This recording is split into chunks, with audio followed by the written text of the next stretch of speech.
कहानी की शुरुआत 1940 में इटली से होती है, जब इटली सेकंड वर्ल्ड वॉर में प्रवेश करता है। यहाँ पर हम एक 12 साल के लड़के को देखते हैं जिसका नाम रेनातो होता है। उसके पिता रेनातो को लेकर साइकिल खरीदवाने लाते हैं, जिसके बाद वो साइकिल लेकर टाउन में घूमने के लिए निकल जाता है और फिर अपने दोस्तों के पास आता है। रेनातो के दोस्त उसकी साइकिल देखकर बहुत खुश होते हैं। तभी उनका एक दोस्त कहता है वो आ रही है, इसलिए सब बैठ जाओ। सभी लड़के बैठ जाते हैं। रेनातो समझ नहीं पाता कि कौन आने वाली है। तभी उनके पास से टाउन की सबसे खूबसूरत महिला गुजर रही होती है, जिसका नाम मलिना होता है। रेनातो उसको देखकर पागल सा हो जाता है, मानो वो उससे अट्रैक्ट हो गया हो। वो मलिना को देखता ही रह जाता है और अपनी नजर उस पे से हटा नहीं पाता है। फिर रेनातो अपने दोस्तों के साथ साइकिल लेकर मलिना का पीछा करने लगता है। मलिना के पिता अकेले रहते हैं, जो कि एक स्कूल में टीचर होते हैं, जिनको सुनाई नहीं देता था, और रेनातो अपने दोस्तों के साथ उसी स्कूल में पढ़ता था। मलिना की शादी हो चुकी है, पर उसका पति ज्यादातर बाहर ही रहता है क्योंकि वो आर्मी में है। मलिना बहुत ज्यादा खूबसूरत होती है, जिस वजह से टाउन के सभी मर्द उसे पाना चाहते हैं। उसकी एक नजर पाने को वो लोग बेकरार होते हैं,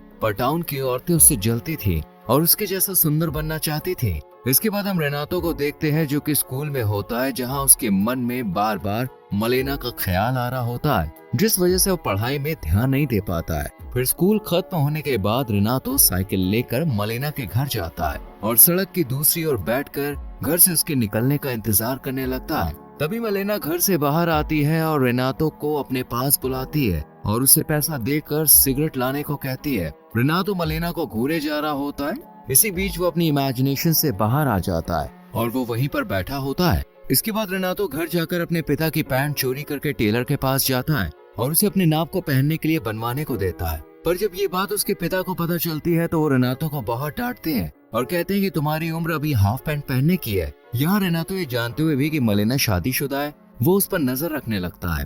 वो रात में चुपके से पेड़ पे चढ़कर खिड़की के छोटे होल से उसके कमरे में देखने लगता है। वो दिन रात मलिना को फॉलो करने लगता है। एक दिन रात में रेनातो मलिना को छुपकर उसके कमरे में म्यूजिक सुनते हुए डांस करते हुए देखता है। वो उसे अच्छे से देखे जा रहा होता है। मलिना इस बात से बिल्कुल अनजान होती है कि कोई उस पर नजर रख रहा है। अगले दिन रेनातो म्यूजिक शॉप से कैसेट खरीदता है और रात में वही गाना सुनता है जो मलिना कल रात सुन रही थी। और फिर मलिना उसके कमरे में आने लगती है। ये देखकर रेनातो बहुत खुश होता है, पर ये सब वो इमेजिन कर रहा होता है।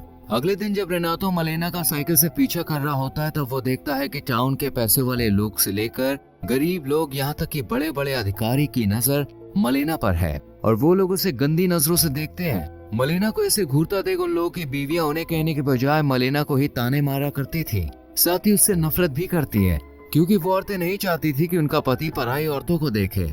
मलिना किसी को भी जवाब नहीं देती, वो चुपचाप ही रहती है और वो अपने पति के प्रति वफादार है। इसके बाद मलिना एक घर में आती है जहाँ उसके पिता अकेले रहा करते हैं। वो यहाँ पर रोज आती है क्योंकि मलिना के पिता बूढ़े हो चुके हैं और उनकी दवाई भी चल रही है। वो उनका ख्याल रखने आती है। यहाँ रेनातो भी साइकिल से पीछा करता हुआ वहाँ पे आ जाता है और छुप कर ये सब देखता है।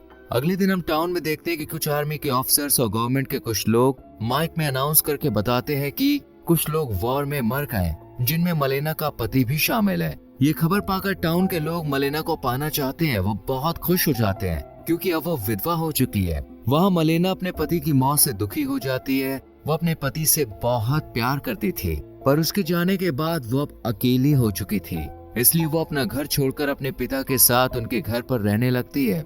रेनातो मलिना के घर के बाहर से उसे देख रहा होता है, जो कमरे में रो रही होती है। कुछ दिन के बाद जब मलिना अपना कपड़ा सुखा रही होती है, तब रेनातो चुपके से उसके कपड़े चुरा कर भाग जाता है और रात में कपड़े को हाथ में लिए मलिना के ख्यालों में खो जाता है। अगली सुबह जब उसके पिता रेनातो के पास वो कपड़ा देखते हैं, तो वो उस पर बहुत चिल्लाते हैं और उसकी माँ उसे बहुत मारती है। फिर उसके पिता रेनातो को कमरे में बंद कर देते हैं। ऐसे ही 3 दिनों तक रेनातो कमरे में बंद रहता है और वो खाना पीना भी छोड़ देता है, जिस वजह से उसकी तबीयत भी खराब हो जाती है। तब रेनातो के पेरेंट्स डॉक्टर को बुलाते हैं। तब डॉक्टर चेक करने के बाद कहते हैं कि उसे टाइम पर खाना खाना होगा और उसे खुली हवा में जाना होगा। इसके बाद रेनातो साइकिल लेकर निकल जाता है। यहाँ पर वो देखता है कि मलिना के खिलाफ टाउन की महिलाएं अफवाहें फैलाती हैं कि वो पराये मर्दों के साथ गुलछर्रे उड़ाती है और कुछ आदमी भी मलिना के बारे में उल्टा सीधा कहते हैं, पर रेनातो को पता था कि वो ऐसा नहीं है। अगले दिन मलिना के पिता जब स्कूल में पढ़ा रहे होते हैं, तब उनके पास एक नोट आता है जिसमें लिखा होता है कि तुम्हारी बेटी अच्छी औरत नहीं है, उसके टाउन के कई मर्दों के साथ चक्कर चल रहा है। ये सुनकर उसके पिता गुस्सा हो जाते हैं और अपनी बेटी को अपनाने से इनकार कर देते हैं और उसे अपने घर से निकाल देते हैं। जिसके बाद मलेना अपने घर में रहने चली जाती है। एक रात जब रेनातो पेड़ पर चढ़कर उसे खिड़की के छेद से देखने के लिए आता है, वो देखता है कि मलेना का टाउन के ऑफिसर के साथ अफेयर चल रहा है। ये देखकर रेनातो को बहुत बुरा लगता है। फिर जब ऑफिसर बाहर आता है तब उस पर एक डेंटिस्ट हमला कर देता है। ये आदमी मलेना को पसंद किया करता है। तभी डेंटिस्ट की पत्नी पुलिस को लेकर वहाँ पे आ जाती है और कहती है कि मेरे पति का मलेना के साथ अफेयर चल रहा है। वो मलेना के ऊपर केस कर देती है और ये बात आग की तरह चारों तरफ फैल जाती है। मलेना का शादीशुदा आदमी के साथ अफेयर चल रहा है, इन सब बातों से मलेना परेशान हो जाती है और टाउन के एक बड़े लॉयर के पास जाती है और उन्हें उसका केस लड़ने को कहती है। लॉयर भी उसका फायदा उठाना चाहता है, इसलिए वो मान जाता है। फिर कोर्ट की सुनवाई होती है। मलेना का लॉयर कहता है कि डेंटिस्ट के साथ मलेना का कोई भी रिश्ता नहीं है और वो अफसर बस उसका दोस्त है। मलेना का वकील केस जीत जाता है। इसके बाद मलेना का लॉयर उसके घर आता है, तब मलेना उसे उसकी फीस देती है और लॉयर की फीस बहुत ज्यादा होती है। इसका फायदा उठाकर लॉयर उससे अपना काम निकलवा लेता है। ये सब रेनातो छुप कर देखता है और इस बीच वो पेड़ से गिर जाता है और उसका एक हाथ टूट जाता है। इसके बाद से मलेना लॉयर से मिलने लगती है क्योंकि उसे अब कोई भी काम नहीं मिल रहा था और उसे अपना खर्चा निकालने के लिए लॉयर की बात माननी पड़ती है, जो उसका सारा खर्च उठाता है। पर इस रिश्ते के बारे में जब लॉयर की माँ को पता चलता है तो वो उसे डांटती है और कहती है कि तुमने हमारा नाम मिट्टी में मिला दिया। ये सब सुनकर लॉयर मलेना से अपना रिश्ता तोड़ देता है। इसके बाद से मलेना बिल्कुल अकेली हो गई होती है। मलेना को कोई भी काम देने को रेडी नहीं होता है और उसके पति की वजह से जो पेंशन मिलती थी वो भी अब बंद हो चुकी होती है। मलेना एक रात अपने बालों को काट कर छोटा कर लेती है क्योंकि वो सोचती है कि टाउन के लोग बिना कुछ करे ही उसके बारे में बुरा सोचते हैं, तब क्यों ना वो सच में ही बुरी बन जाए। अगले दिन मलेना शहर में अलग रूप में आती है जिसे टाउन के लोग देखते ही रह जाते हैं और वो लोग एक विधवा के बजाय इस रूप में देखकर उसे बहुत खुश होते हैं। मलेना खाली चेयर में जाकर बैठ जाती है और सिगरेट जलाने के लिए मुंह में रखती है। तभी कई मर्द उसके पास आते हैं और एक आदमी उसकी सिगरेट लाइटर से जला देता है। मलेना सोचने लगती है कि जब उसने अच्छे से जीना चाहा तब लोगों ने उसे ऐसा करने नहीं दिया और अब सभी लोग उसकी मजबूरी का फायदा उठाना चाहते हैं, इसलिए वो भी अपने फायदे के लिए और पैसे कमाने के लिए गलत काम करना शुरू कर देती है और फिर एक आदमी के साथ होटल में चली जाती है।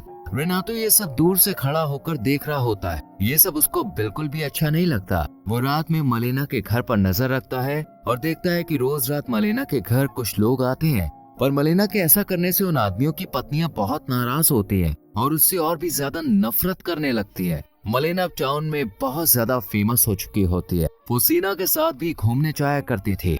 रेनातो ये सब देखकर दुखी रहने लगता है। वो नहीं चाहता था कि वो ऐसा काम करे। वो उसकी मदद करना चाहता था पर वो इतना छोटा है कि उसकी हेल्प नहीं कर सकता है। एक दिन रेनातो मलेना को दो जर्मन अधिकारियों के साथ देखता है। वो ये चीज बर्दाश्त नहीं कर पाता और बेहोश होकर गिर जाता है। इसके बाद उसकी माँ और बड़ी उम्र की महिलाएं सोचती हैं कि रेनातो पर भूत सवार है, इसलिए वो उसे भूत प्रेत से मुक्ति दिलाने के लिए चर्च के पुजारी के पास ले जाती हैं। इधर सभी महिलाएं मलेना से परेशान हो चुकी थी क्योंकि उनके पतियों के संग उनका रिश्ता खराब होता जा रहा था। इसलिए एक दिन कुछ महिलाएं होटल में घुस जाती हैं, जहां मलेना एक आदमी के साथ होती है। वो औरतें मलेना को बाहर खींचकर रास्ते में लाती हैं। वो उसके कपड़े भी फाड़ देती हैं, उसे बुरी तरह से पीटती हैं और उसके बाल तक काट कर खराब कर देती है। साथ ही उसकी बहुत इंसल्ट करती है और मलेना को वो लोग इस टाउन से जाने को कहती हैं। यहाँ खड़ा हुआ कोई भी आदमी उसे बचाने के लिए नहीं आता है। मलेना के साथ जो भी हुआ उससे मलेना को बहुत बुरा लगता है, पर यहाँ रुककर वो और बेइज्जती नहीं सहन कर सकती थी,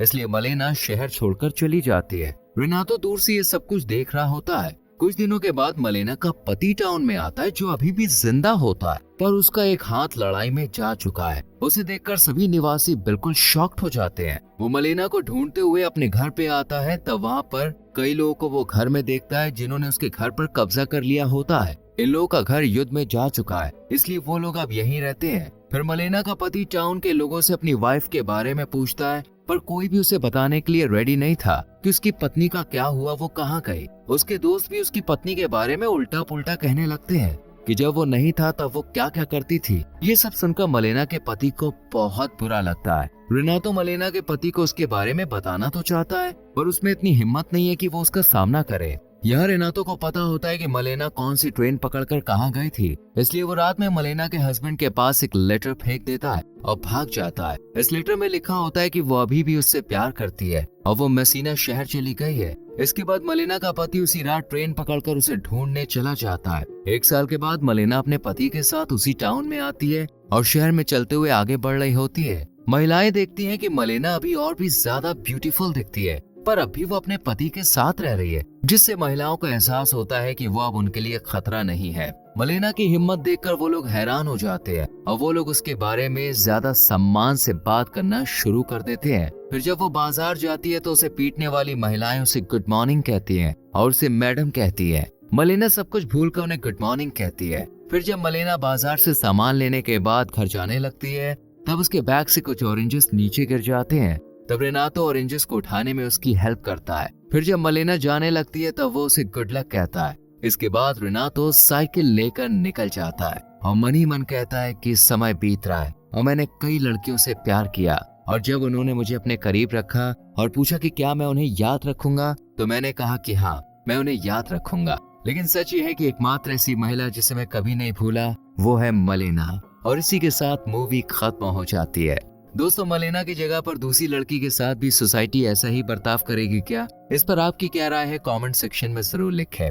वीडियो को लाइक और शेयर करके चैनल सब्सक्राइब करें, बेल आइकॉन प्रेस करें, जिससे आपसे आने वाली वीडियोस मिस ना हो। मिलते हैं आपसे अगली वीडियो में। Till then, bye bye, take care.